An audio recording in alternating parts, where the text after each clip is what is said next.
Madam President, can you give us a sense of the Philippines, your region of the world, today? Thank you, Maria. In the Philippines, as well as some other Southeast Asian countries, we're doing relatively well than the rest of the world. Not that we have not been affected, we have, but we're talking about relative resilience. And the common denominator among those of us in our region and even in other regions who are relatively resilient is that we took the bitter pill of economic reform years ago. On the part of the Philippines years ago, we raised revenue in a very painful way, and we spent the revenue by investing in long overdue physical and human infrastructure.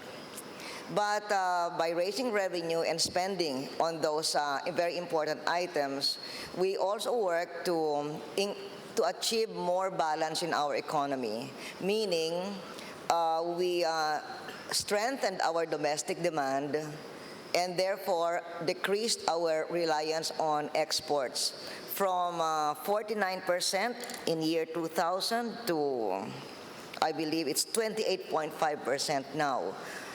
So that while our export sector was hit, the hit on the total economy was relatively smaller. Also, in our exports of goods and services, because we have a lot of overseas Filipino workers, we diversified our partners. We increased our trade with China and the Middle East, and our workers are now in 140 countries all over the world. And I hope that we can increase our interaction also with Russia, especially in the field of tourism. So these measures of revenue reform, spending on infrastructure, increasing domestic demand, diversifying our trade, have, I believe, been among the factors that led to good macroeconomic numbers on the part of our country. In 2007, before the global crisis hit, our GNP was growing at 8%. When two-thirds of the world went into a recession in 2008, it was 6.1% GNP growth, and in the first quarter of this year, it's 4.4% GNP growth. And we are happy about the tentative signs of recovery in the U.S. economy that Professor Mundell talked about. And as far as China, which is a very big market for our part of the world, as far as China is concerned, we see its housing growth, its auto sales growth, its turnaround of the importation of minerals, a lot of which are from the countries around China, including the Philippines. We see this as good for the world economy, for our regional economy in any case. And the visit of the U.S. Treasury Secretary to China and the response that seems to be reported in the news about China's renewed confidence in the U.S. dollar instruments, I hope will also be another good omen for a rebound of the world economy. And we have the BRIC economies. China is one of the BRIC economies. Russia is another one. And Maria said that we have many invitations, but we chose to come here. I chose to come here because I want to express the best wishes of the Philippines for the internal reforms that Russia is doing now.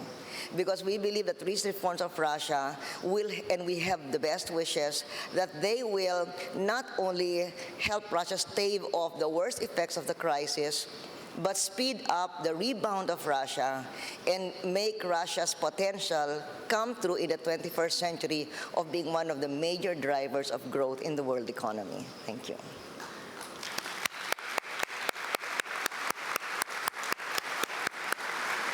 Before we move on, are the must-invests? What are the areas that are integral? You must continue spending money and investing, looking toward growth.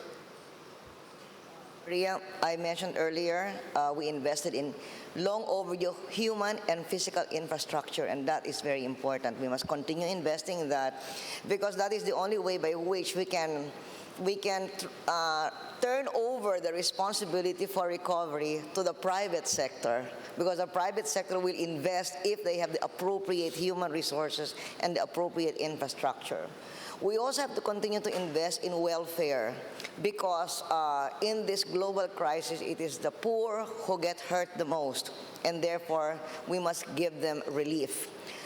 When we talk about infrastructure, human and physical, it is very important to invest in infrastructure that will support energy and food security, because in the case of the Philippines, these were the big sources of inflation last year. So we are spending on renewable energy and biofuels so that we can be more energy independent, but we also have a law now, two laws that now make it more attractive for the private sector to spend on that. And as far as rice is concerned, it used to be more economical for us to earn from other sectors and then buy the last 10% of our consumption from abroad. But the economics of rice changed last year, and we have to go move towards self-sufficiency. So these are the things that we must spend on. At the same time, we must make sure that we are fiscally prudent so that there will be no inflation that will get in the way of our development. Mr. President, same question for you, as well as what kind of impact